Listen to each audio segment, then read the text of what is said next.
everyone! So it's our day 81 at hapon kami maglalakad kasi kaninang umaga. Hindi na kami nag-alarm kasi late na kami natulog kagabi. So, ayun lang. Inantay ko na lang si Papa tapos magsasapatos na lang. Bye-bye! Gumagana na yung utak mo sa yung katawan. Saan tayo? Fisher Mall? Nabuta na kami ulan!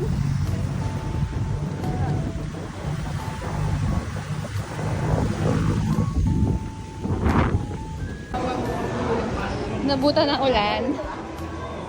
No worries. Sa mall maglakad.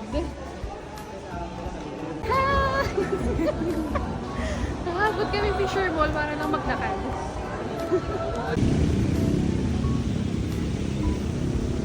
We're back!